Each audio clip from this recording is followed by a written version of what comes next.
नमस्कार दोस्तों, स्वागत है आप सभी का। मेरा नाम है प्रेमपाल सिंह। आप जुड़ चुके हैं द्रोड़ विजन यूट्यूब चैनल से। हम डिस्कस कर रहे हैं जीएस और जीके का प्रैक्टिस सेट, जिसमें हम ये जो प्रश्न शामिल कर रहे हैं वो आपके पिछले सालों में पूछे गए प्रश्न पत्रों पर ही आधारित हैं। तो एक ऑथेंटिक इंफॉर्मेशन, ऑथेंटिक क्वेश्चंस जो आपके एग्जाम में पूछे जा रहे हैं अभी तक के सालों में, उनका आइडिया आपको इस क्लास से रहेगा। साथ ही साथ हर क्वेश्चन के साथ एक्सप्लेनेशन मिल रहा है आपको। तो एक क्वेश्चन के साथ आपको कई चीजें क्लियर हो रही हैं। थ्योरी आप कितनी भी पढ़ लीजिए, अगर जब तक आप क्वेश्चंस प्रैक्टिस नहीं करेंगे तब तक आपकी स्टडी का, आपकी मेहनत का कोई अर्थ नहीं निकल रहा है। क्यों? क्योंकि हम अब थ्योरी तो कमी नहीं है, हिस्ट्री, ज्योग्राफी, पॉलिटी, इकोनॉमी, कितने टॉपिक हैं, थ्योरी की कमी तो है नहीं। लेकिन उस थ्योरी को पढ़ने के बाद हमें वो थ्योरी याद रह रही है या नहीं रह रही है या भूल गए हैं, ये कैसे पता लगेगा? जब हम उसके क्वेश्चंस प्रैक्टिस करेंगे और हमें आंसर आ जाएगा, इसका मतलब है हमें थ्योरी याद है। भूल गए हम या तो हम क्वेश्चन का आंसर नहीं कर पाएंगे। तो जरूरी है कि थ्योरी स्टडी करने के साथ साथ आप प्रैक्टिस भी करें। और प्रैक्टिस, जहां प्रैक्टिस के साथ आपको मिल रहा है क्या क्या मिल रहा है? एक्सप्लेनेशन मिल रहा है। एक क्वेश्चन के साथ बहुत सारी चीजें आपकी क्लियर हो रही हैं। ठीक है, तो शुरू करते हैं हम आज की क्लास और देखते हैं आपके सामने पहला प्रश्न कौन सा है। चलिए, ये है आपके सामने पहला प्रश्न। Which of the following is excluded from national income? जब राष्ट्रीय आय हम निकालते हैं, जब हम राष्ट्रीय आय निकालते हैं, राष्ट्रीय आय, जब हम राष्ट्रीय आय निकालते हैं तो उसमें बहुत सारी चीजों को शामिल किया जाता है। उसमें बहुत सारी चीजों को शामिल किया जाता है। आपसे यह पूछा जा रहा है कि जब हम राष्ट्रीय आय निकालते हैं तो कौन सी चीजों को शामिल नहीं करते, किस चीज को शामिल नहीं करते। तो आसान है सवाल। तो देखो, सैलरीज ऑफ गवर्नमेंट एम्प्लॉय, सरकारी जो एम्प्लॉय हैं, कर्मचारी, उनकी जो तनख्वाह है, वेतन है, क्या उसको हम शामिल नहीं करते नेशनल इनकम में? नहीं जी, करते हैं शामिल। ब्लैक मार्केट ट्रांजैक्शन, जो ब्लैक मार्केट है यानी कि काला बाजारी, काला बाजारी में जो लेन देन होते हैं, काला बाजारी में जो लेन देन होते हैं वो शामिल नहीं हो पाते नेशनल इनकम में, क्योंकि उनका रिकॉर्ड ही नहीं होता। अब जब रिकॉर्ड होता तो वो काला बाजारी के ट्रांजैक्शन क्यों कहलाते? फिर तो वो लीगल हो जाते, है ना। तो ब्लैक मार्केट में जो ट्रांजैक्शन होते हैं उन्हें शामिल नहीं करते नेशनल इनकम में, क्योंकि वो शामिल हो ही नहीं पाते। एक्चुअली सरकार तो बहुत कोशिश करती है लेकिन उनका कोई रिकॉर्ड नहीं रहता। एग्रीकल्चरल आउटपुट, कृषि की जो उत्पादकता है वो तो शामिल होती है क्योंकि प्राथमिक क्षेत्र में आती है।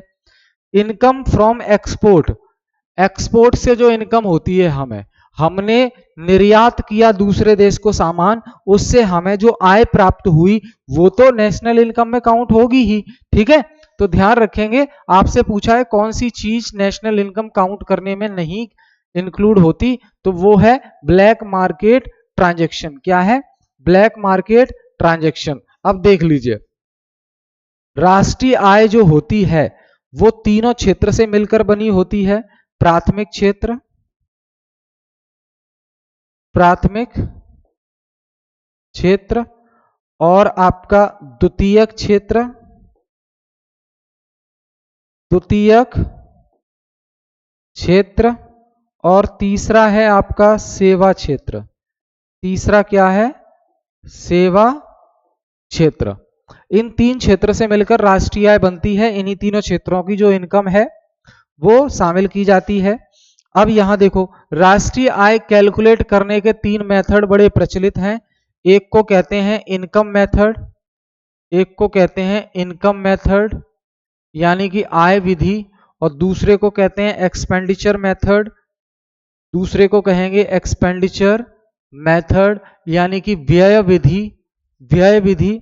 और तीसरा है आपका क्या? प्रोडक्शन मेथड, प्रोडक्शन मेथड यानी कि उत्पादन विधि। तो ये तीन मेथड हैं जो राष्ट्रीय आय है, नेशनल इनकम, उसको कैलकुलेट करने के, तो सवाल पूछा गया था कि निम्नलिखित में से, 4 ऑप्शन दिए थे, निम्नलिखित में से कौन सा विधि राष्ट्रीय आय की गणना हेतु इस्तेमाल नहीं की जाती है। तो अब ये 3 मेथड्स में से कोई दिया है तो ये तो की जाती है, इसके अलावा कोई दे दे तो वही आपका आंसर हो जाएगा, क्योंकि पूछ रहा है कौन सी विधि इस्तेमाल नहीं की जाती नेशनल इनकम के लिए। तो ये ध्यान रखना, ये तो आपकी आय विधि हो गई, आय विधि, और ये आपकी हो गई व्यय विधि, व्यय विधि हो गई, और ये आपकी उत्पादन विधि हो गई। क्या हो गई? उत्पादन विधि। ठीक है, ये 3 तरीके हैं नेशनल इनकम काउंट करने के। तो बिल्कुल भूलना नहीं है आपको, जब एनएनपी हम निकालते हैं, NNP eight factor cost, NNP eight factor cost, इसी को कहा जाता है नेशनल इनकम, इसी को कहा जाता है नेशनल इनकम, यानी कि राष्ट्रीय आय। क्लियर है? चलो आगे देखें। What is GNP? Gross national product क्या होता है? जीएनपी क्या होता है बता दो भाई, जीएनपी क्या होता है? तो देखो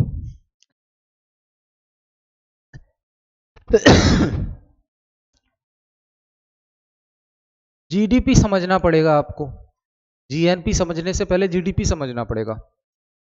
जीडीपी क्या है? पहला पॉइंट, एक वित्तीय वर्ष में, एक वित्तीय वर्ष में, दूसरा भारत की भौगोलिक सीमा के अंदर, भौगोलिक सीमा के अंदर, तीसरा वस्तुओं और सेवाओं, वस्तुओं और सेवाओं के कुल उत्पादन, उत्पादन का अंतिम मूल्य, अंतिम मूल्य, फाइनल वैल्यू, यही जीडीपी है। भारत की अगर हम जीडीपी निकालना चाहते हैं तो 1 साल की काउंट करेंगे हम, और देखेंगे भारत के अंदर अंदर 1 साल में वस्तुओं और सेवाओं का कुल कितना उत्पादन हुआ है, कितने पैसे का, तो कितने पैसे का हुआ है वही जीडीपी हो जाएगा। अब ध्यान रखिए, जीडीपी मतलब ग्रॉस डोमेस्टिक प्रोडक्ट, तो भारत के अंदर ये प्रोडक्शन हो रहा है, भारत में। अब भारत में ये प्रोडक्शन हो सकता है भारत की कंपनी करें, भारत की कंपनी भी प्रोडक्शन कर सकती हैं, और विदेश की कंपनी भी भारत में आकर भारत में प्रोडक्शन कर सकती हैं। तो ये दोनों चीजें होती हैं। हम जीडीपी में भारत के अंदर कितना प्रोडक्शन हो रहा है वो देखते हैं, इससे कोई फर्क नहीं पड़ता कि वो भारत की कंपनियों के द्वारा किया जा रहा है या अमेरिका से कोई कंपनी भारत में आकर काम कर रही है उसके द्वारा किया जा रहा है।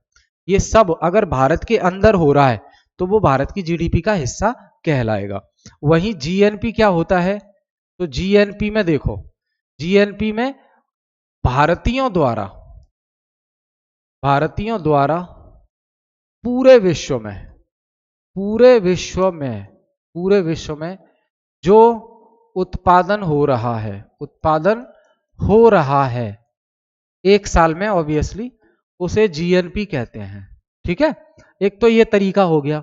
दूसरा तरीका ये है कि जीएनपी बराबर जीडीपी, अच्छा हाँ, दूसरा तरीका है जीएनपी बराबर, जीएनपी बराबर क्या होगा? GDP plus net factor income from abroad, NFIA.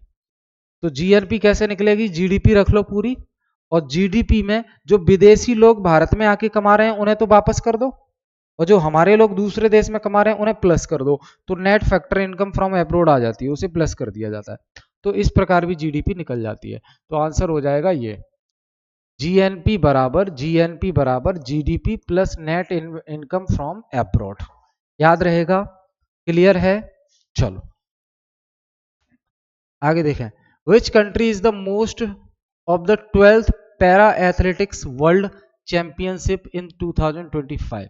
Which country is the host of the 12th para athletics world championship? जो 12वां पैरा एथलेटिक्स वर्ल्ड चैंपियनशिप होगा 2025 में, इसे कौन सा देश जो है होस्ट करेगा, कौन सा देश इसकी मेजबानी करेगा, तो इंडिया मेजबानी करेगा। कौन मेजबानी करेगा? भारत इसकी मेजबानी करेगा, ध्यान रखना, भारत इसकी मेजबानी करेगा। और ये कब होगा? ये आपका होगा 26 सितंबर 26 सितंबर 2025 से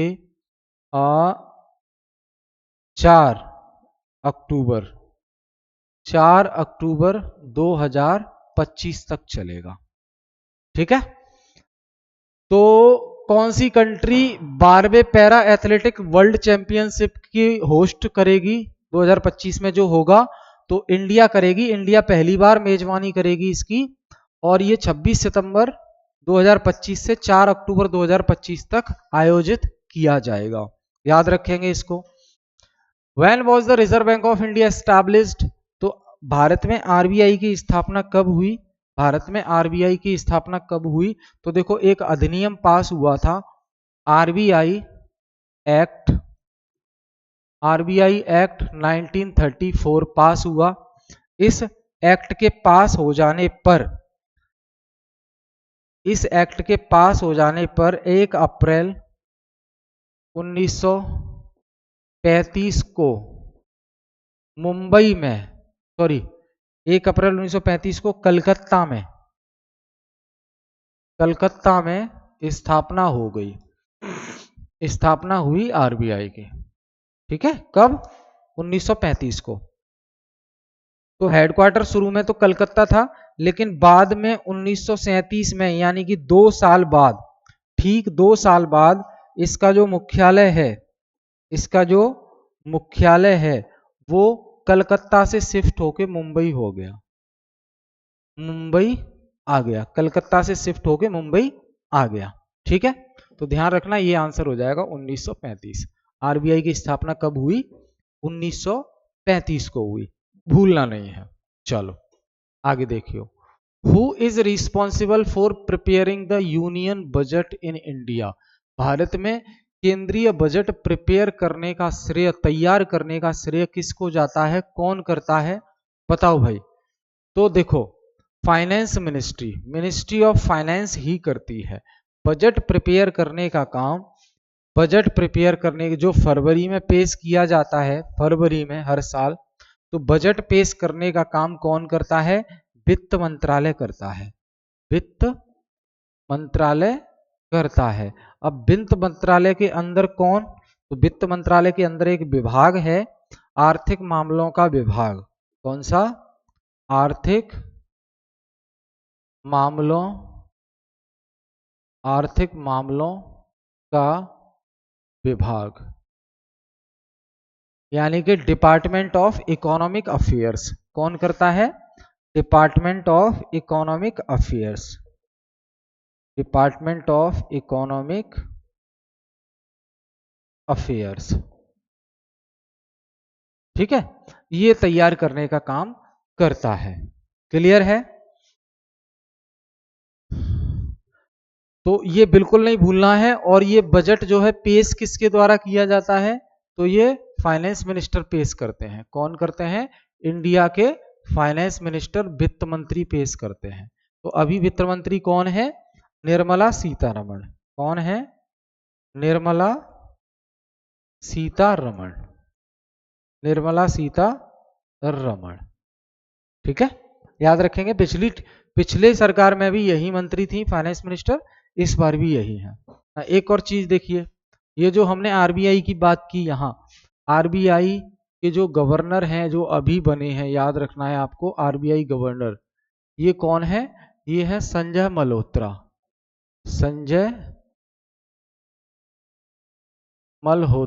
संजय मल्होत्रा आरबीआई के गवर्नर हैं। और इनका जो कार्यकाल है वो 11 दिसंबर 2024 से शुरू हुआ है, 3 साल तक के लिए, 3 साल के लिए। ठीक है, और ये संजय मल्होत्रा गवर्नर बनने से पहले रेवेन्यू सेक्रेटरी थे, रेवेन्यू सेक्रेटरी है ना, राजस्व सचिव थे, ये याद रखना है। और वैसे इनका बैकग्राउंड देखें तो संजय मल्होत्रा 1990 1990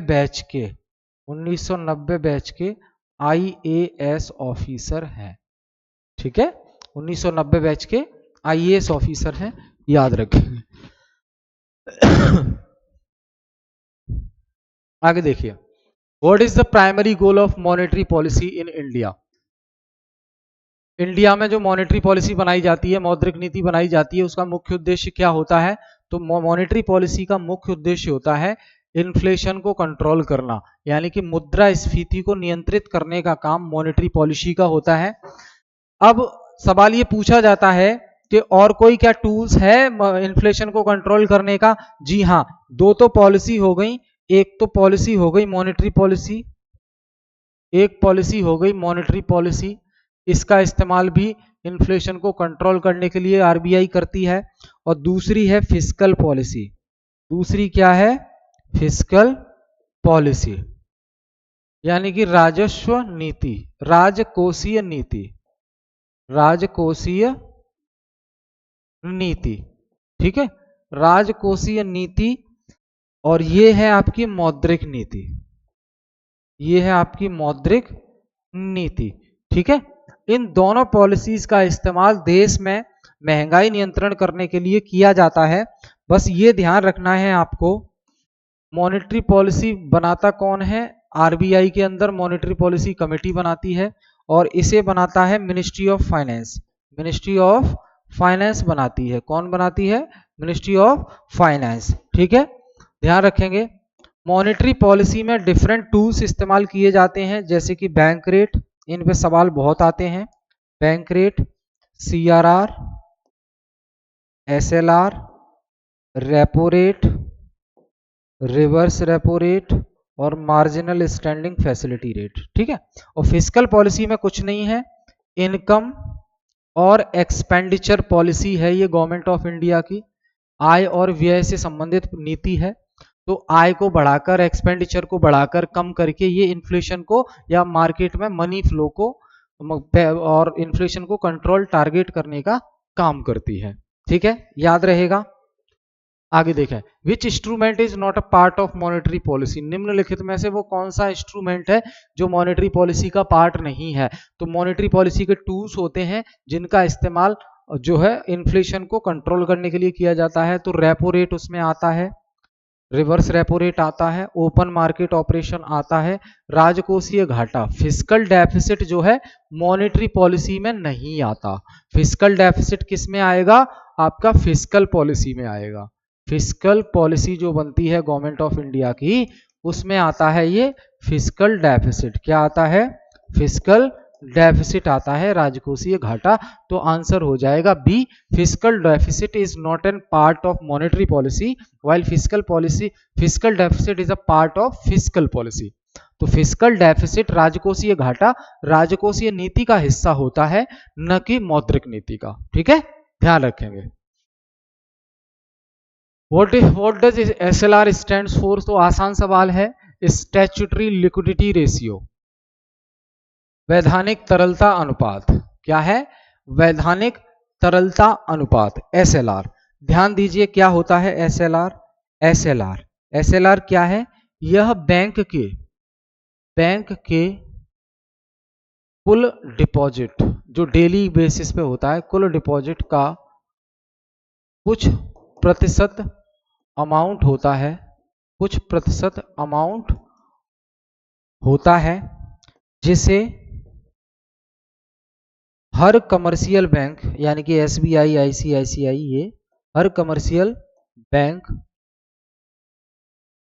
अपने खुद के पास जमा करके रखती हैं, जमा करके रखती हैं। इसको वो खर्च नहीं कर सकती, ना ही लोन में बांट सकती हैं। अब ये एसएलआर जो है गोल्ड फॉर्म में भी जमा हो सकता है और कैश फॉर्म में भी जमा हो सकता है, सिक्योरिटीज की फॉर्म में भी जमा हो सकता है। ठीक है, बस ये ध्यान रखना है आपको, जैसे अभी 18% चल रहा है। ठीक है, एसएलआर, स्टैट्यूटरी लिक्विडिटी रेशियो। ठीक, what decide the repo rate in India. Who decide repo rates in India? Bharat में रेपो दर कितनी होगी ये कौन डिसाइड करता है? तो मॉनेटरी पॉलिसी कमेटी, एमपीसी। कौन डिसाइड करता है? Monetary policy committee. क्या होता है समझिए, जो आरबीआई होती है, आरबीआई, इसी के साथ होती है एक monetary policy committee. Monetary policy committee में 6 मेंबर्स होते हैं।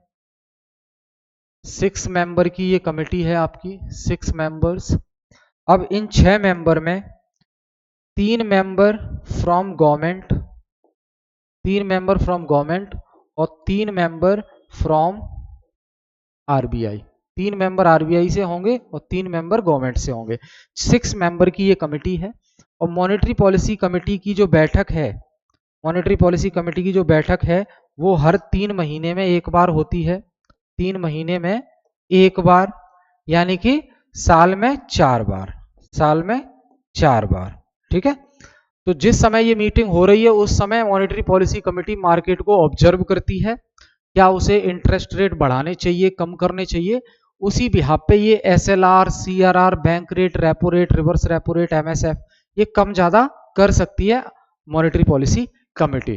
ठीक है, याद रहेगा, क्लियर है, बहुत बढ़िया। What is the impact of increase in repo rate? Repo rate अगर बढ़ा दी जाए तो उसका प्रभाव क्या पड़ेगा? तो समझिए रेपो रेट क्या है, रेपो रेट क्या होती है ये समझिए। तो यहां देखो, रेपो रेट वह ब्याज दर होती है, समझना, रेपो रेट वह इंटरेस्ट रेट होती है, वह ब्याज दर होती है जिस ब्याज दर पर, जिस इंटरेस्ट रेट पर आरबीआई आरबीआई कमर्शियल बैंक्स को, आरबीआई कमर्शियल बैंक्स को लोन देती है, आरबीआई कमर्शियल बैंक को लोन देती है ना। तो कमर्शियल बैंक ब्याज चुकाएंगे, कमर्शियल बैंक ब्याज चुकाएंगे कितना? जितना रेपो रेट चल रहा होगा, जितना रेपो रेट चल रहा होगा। ठीक है, क्लियर। और लेकिन बस ये ध्यान रखना आप, ये जो लोन मिला है, ये जो लोन मिला है वो शॉर्ट टर्म के लिए है, ये जो लोन मिला है वो शॉर्ट टर्म के लिए लोन देती है आरबीआई। ठीक है, यानी कि 7 दिन, 15 दिन, 30 दिन, इस तरीके से। तो रेपो रेट वह ब्याज, वह इंटरेस्ट रेट है, रेपो दर वह ब्याज दर है जिस ब्याज दर पर आरबीआई कमर्शियल बैंकों को कर्ज देती है और कमर्शियल बैंक ब्याज देते हैं। कितनी ब्याज? जो रेपो रेट चल रहा है। ठीक है, क्लियर। अब मान लीजिए कि रेपो रेट इंक्रीज कर दी जाए, यानी कि 6.50 है, ये मान लो 6.75% कर दी जाए, तो बढ़ा दी, तो प्रभाव क्या पड़ेगा? अगर रेपो रेट बढ़ जाएगी तो कमर्शियल बैंक लोन लेने कम जाएंगे आरबीआई के पास, क्योंकि इंटरेस्ट रेट बढ़ गए हैं। तो कमर्शियल बैंक कहेंगे अभी ब्याज बहुत ले रहा है आरबीआई, थोड़ा रुक जाते हैं। तो कम, अगर आरबीआई रेपो रेट बढ़ा देगी यानी कि कर्ज देना महंगा हो जाएगा और कमर्शियल बैंकों के लिए कर्ज लेना महंगा हो जाएगा। जब कमर्शियल बैंकों को कर्ज महंगा मिलेगा आरबीआई से, तो कमर्शियल बैंक, मान लो एसबीआई है, ये भी आगे कस्टमर को कर्ज महंगा देगी, कस्टमर को कर्ज महंगा देगी, तो कस्टमर भी क्या करेगा? वो कहेगा अभी तो एसबीआई बहुत महंगा दे रही है कर्ज, ब्याज ज्यादा ले रही है, अभी नहीं जाते हैं लेने, थोड़े दिनों बाद जाएंगे। तो क्या होगा? इस प्रकार मार्केट में मनी फ्लो डिक्रीज हो जाएगा, मार्केट में पैसा जाना कम हो जाएगा, क्योंकि लोग डिनाई कर रहे हैं, कर्ज लेने से बच रहे हैं। क्यों? क्योंकि ब्याज दर बढ़ा दी गई है, रेपो रेट बढ़ा दी गई है। समझ रहे हैं मेरी बात? तो यहां देखो आंसर क्या होगा, increase in borrowing cost for banks, यानी कि बैंकों को उधार लेना महंगा पड़ेगा, बैंकों को उधार लेना महंगा पड़ेगा। बैंक जो उधार ले रहे हैं तो उन्हें महंगा पड़ेगा लोन लेना, क्योंकि ब्याज ज्यादा देनी पड़ेगी। समझ रहे हैं? तो ये आंसर हो जाएगा, बैंकों के लिए उधारी लागत बढ़ती जाएगी। पहले उधार कम ब्याज पे मिल रहा था, अब ज्यादा ब्याज पे मिल रहा है, तो लागत बढ़ गई ना उधार लेने की। याद रहेगा या नहीं? ठीक है, तो ये हमने डिस्कस किए। आज के प्रश्न इंपोर्टेंट बता देता हूं, आरबीआई को आप कतई भी इग्नोर नहीं कर सकते, आरबीआई को आप बिल्कुल इग्नोर नहीं कर सकते। आरबीआई के बारे में अच्छे से पढ़ लेना, आरबीआई के कार्य पढ़ लेना, फंक्शंस ऑफ आरबीआई, आरबीआई का स्ट्रक्चर पढ़ लेना, है ना। एक गवर्नर होता है, 4 डिप्टी गवर्नर होते हैं, ठीक है, और ये कार्य पढ़ लेना। फिर आरबीआई की एक विशेष नीति है, वो जिसे हम मौद्रिक नीति कहते हैं। मौद्रिक नीति पे सवाल पूछे जाते हैं तो आप अच्छे से याद कर लेना इसको। मॉनेटरी पॉलिसी, क्या कहते हैं, मॉनेटरी पॉलिसी, इसे याद कर लेना। क्यों? क्योंकि इस मॉनेटरी पॉलिसी में बहुत से टूल्स इस्तेमाल किए जाते हैं, जैसे कि बैंक रेट, जैसे कि बैंक रेट और CRR, SLR, repo rate, reverse repo rate और एमएसएफ एटसेट्रा, ठीक है। इन टूल्स में ब्याज दर बढ़ेगी घटेगी तो क्या प्रभाव पड़ेगा बाजार में, वो प्रभाव भी आपको पता होना चाहिए, ठीक है। तो बहुत बहुत धन्यवाद आप सभी का, फिर मिलेंगे नेक्स्ट क्लास में। क्लास पसंद आए तो शेयर जरूर कर दिया करें, कोई फीडबैक देना है तो कमेंट करके जरूर बताएं, ठीक है। Thank you.